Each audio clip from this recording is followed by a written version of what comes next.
Hello viewers, welcome to my channel. जैसा आप screen पे देख पा रहे हैं, ये अप्लाइड मैथमेटिक्स सेकंड की फर्स्ट यूनिट कोऑर्डिनेट ज्योमेट्री से रिलेटेड सिलेबस है। इससे रिलेटेड क्वेश्चंस आपके एग्ज़ाम में पूछे जाएंगे, तो आप इसको नोट डाउन कर लें। और अब हम आगे चलते हैं। तो आज हम पढ़ेंगे अप्लाइड मैथमेटिक्स सेकंड की यूनिट फर्स्ट कोऑर्डिनेट ज्योमेट्री। इसमें भी पहला टॉपिक है स्ट्रेट लाइन।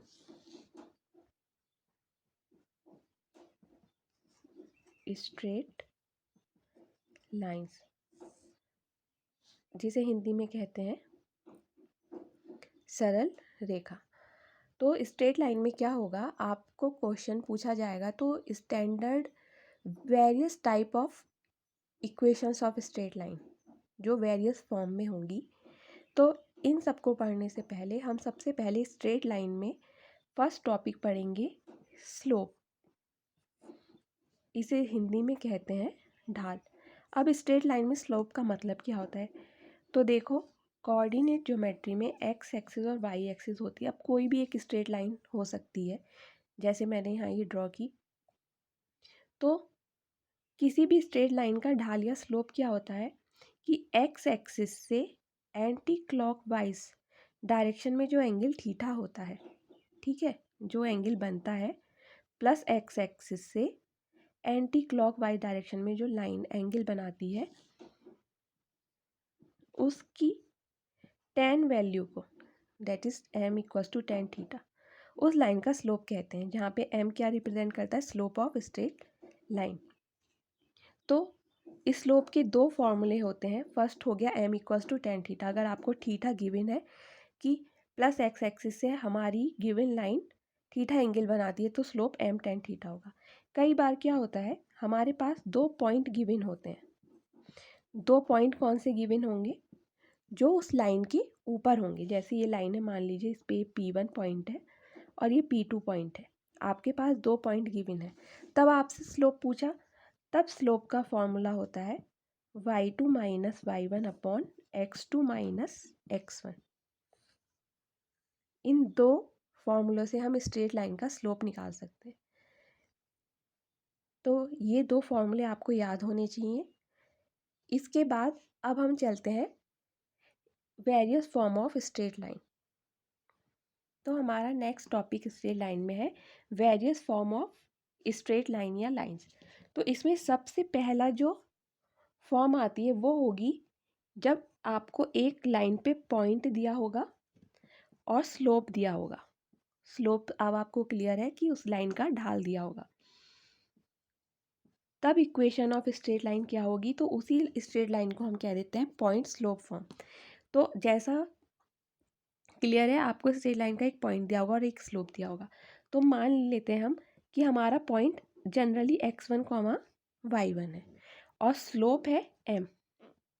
क्योंकि ये दो चीज़ें गिवन होंगी तभी आपसे स्ट्रेट लाइन इस फॉर्म में पूछेंगे। Therefore equation of straight line, इस केस में स्ट्रेट लाइन जो आपसे पूछी जाएगी वो आप इस फॉर्मूले से निकालेंगे, y minus y1 equals to m x minus x1। ये फॉर्मूले आपको याद रखने हैं। तो ध्यान रखेंगे, अगर आपको स्ट्रेट लाइन का एक पॉइंट गिवन है और उसका स्लोप गिवन है, तो इक्वेशन ऑफ स्ट्रेट लाइन होती है y minus y1 equals to m x minus x1। अब हम सेकंड फॉर्म पढ़ते हैं। सेकंड फॉर्म को कहते हैं स्लोप इंटरसेप्ट फॉर्म। अब इंटरसेप्ट क्या होता है, इंटरसेप्ट के लिए आप ये डायग्राम देखेंगे। ये हमारी कोऑर्डिनेट एक्सिस पे एक लाइन है, तो ये ज़ीरो ओरिजिन होता है, ये एक्स एक्सिस होती है, ये वाई एक्सिस होती है। तो हमारी लाइन वाई एक्सिस पे जितनी लंबाई का इंटरसेप्ट काटती, मतलब अंतःखंड काटती है, इंटरसेप्ट का मतलब यहाँ उससे होता है। तो मान लीजिए इंटरसेप्ट जनरली हम सी से मानते हैं, ठीक है। तो स्लोप इंटरसेप्ट फॉर्म में क्या होगा, एक तो आपके पास स्लोप होगा और एक आपके पास इंटरसेप्ट होगा, ठीक है। तब इक्वेशन ऑफ स्ट्रेट लाइन क्या होगी, y equals to m x plus c. इसको आप याद रखेंगे। अगर आपको क्वेश्चन में ये गिवन है कि find the equation of straight line who slope and intercept are given below या एज फॉलो, तो एम और सी आपके पास गिवन है, स्ट्रेट लाइन की इक्वेशन निकालनी है, तब आप इस फॉर्मूले को यूज़ करेंगे। अब हम थर्ड केस पे आते हैं। थर्ड केस में क्या होगा, जब आपके पास 2 पॉइंट्स गिवन होंगे, मतलब आपको 2 पॉइंट गिवन होंगे x1 y1, ये कोई कोऑर्डिनेट होंगे, एंड x2 y2, जनरली हम x1 y1 x2 y2 से रिप्रेजेंट करते हैं। तो अगर 2 कोऑर्डिनेट गिवन है, तब इक्वेशन ऑफ स्ट्रेट लाइन अगर आपसे पूछी जाती है, तब आप ये फॉर्मूला यूज़ करेंगे, y minus y1 equals to y2 minus y1 upon x2 minus x1 into x minus x1। यहाँ जो ध्यान रखना है, अगर आप 1 ले रहे हैं तो y1 माइनस इधर x1 होगा, और अगर आपको रिकॉल करें तो इसी को मैंने क्या बताया था, अगर आपके पास 2 पॉइंट है तो स्लोप यही तो होता है, y2 minus y1 x2 minus x1। ठीक है, तो ये हमारी थर्ड फॉर्म हुई। जनरली इस टाइप का क्वेश्चन आता है कि 2 पॉइंट गिवन है, बताइए स्ट्रेट लाइन की इक्वेशन क्या होगी, या फिर सेक्शन ए में क्वेश्चन आ जाता है कि इक्वेशन फार्मूला लिखिए स्ट्रेट लाइन का जो 2 पॉइंट से पास होती है, तब आप यही फार्मूला लिखेंगे। अब हम फोर्थ पे आते हैं। फोर्थ पॉइंट है या फॉर्म है इंटरसेप्ट फॉर्म। अब इंटरसेप्ट फॉर्म, इसी को हम कहते हैं अंतःखंड रूप। तो अब इसको समझने के लिए भी एक डायग्राम बनाना होगा। ये हमारी लाइन है, तो देखो आप एक्स एक्सिस पे अगर ये ए लेंथ का इंटरसेप्ट काटती है और वाई एक्सिस पे बी का, ओरिजिन से हम इंटरसेप्ट की डिस्टेंस नापते हैं, ठीक है, तब हमारी इक्वेशन ऑफ स्ट्रेट लाइन होगी x upon a plus y upon b equals to 1। तब ये इक्वेशन कब यूज़ होगी, जब आपको क्वेश्चन में ये गिवन होगा कि find the equation of line which makes intercept from x and y axis, ठीक है, ए एंड बी, कोई भी वैल्यू हो सकती है, 3 2 -3 2 कुछ भी, तब आप इस फॉर्मूले को यूज़ करेंगे।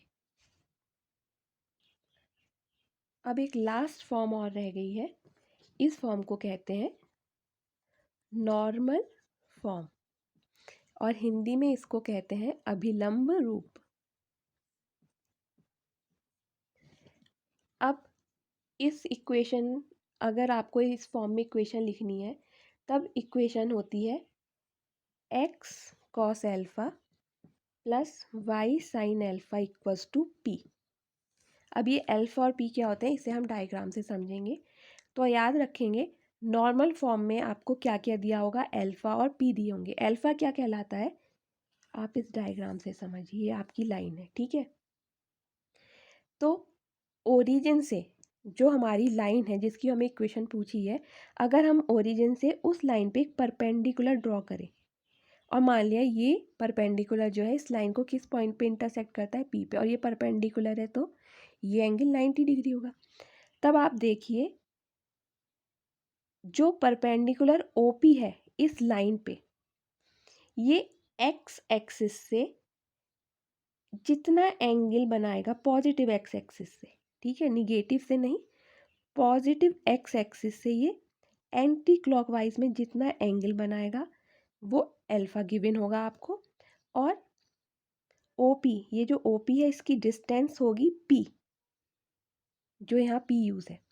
तो क्वेश्चन क्या होगा कि find the equation of straight line, उस सरल रेखा का समीकरण ज्ञात कीजिए जिसके ऊपर मूल बिंदु से खींचे गए लंब की लंबाई p तथा एक्स एक्सिस से, धनात्मक एक्स एक्सिस से बना कोण एल्फा है, ठीक है। तो आपके पास एल्फा गिवन होगा और p गिवन होगा, और आपसे स्ट्रेट लाइन की इक्वेशन पूछेंगे, तब आप क्या लिखेंगे, x cos alpha plus y sin alpha equals to p।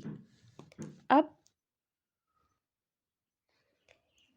मान लीजिए हमारे पास 2 स्ट्रेट लाइन है, 2 स्ट्रेट लाइन है, ये क्वेश्चन सेक्शन ए में कई बार पूछा जाता है और इसका यूज़ अदर क्वेश्चंस को सॉल्व करने में भी होता है। तो अब 2 लाइन है तो 2 लाइन है तो 2 लाइन के क्या होंगे, 2 स्लोप होंगे।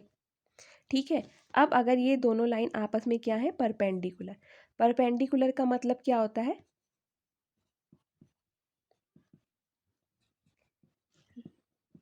लंबवत है एक दूसरे के ऊपर।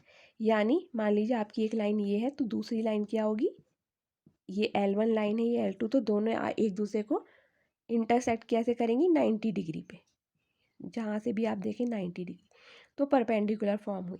तो अगर इस लाइन का स्लोप m1 है और दूसरी का m2, तब कंडीशन होती है दो लाइन के परपेंडिकुलर होने की कि m1 into m2 equals to -1।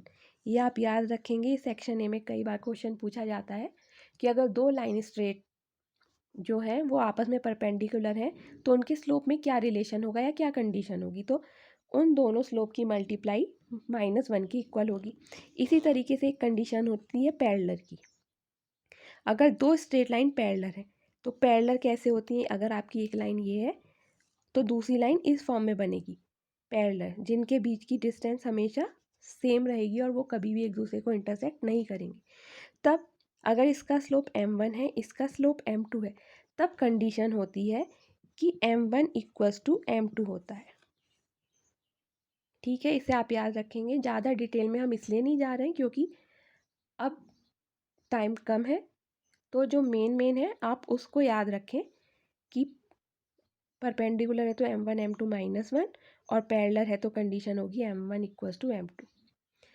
अब नेक्स्ट वीडियो को जो मैं अपलोड करूँगी उसमें हम इससे रिलेटेड क्वेश्चंस पढ़ेंगे। तो आपको क्या करना है, ये जितने भी फॉर्मूले मैंने अभी आपको बताए हैं इस वीडियो में, ये आपको नोट कर लेने हैं कॉपी में और ख़ुद भी कोशिश करनी है कि आप एक्सरसाइज को इन फॉर्मूलों के बेस पे सॉल्व कर सकें। और नेक्स्ट वीडियो में मैं कुछ इम्पॉर्टेंट क्वेश्चंस पे वीडियो बनाऊंगी। Thank you for watching my video और चैनल को सब्सक्राइब और बेल आइकन ज़रूर क्लिक करें ताकि मेरी नई वीडियो की नोटिफिकेशन आपको मिल सके। Thank you so much.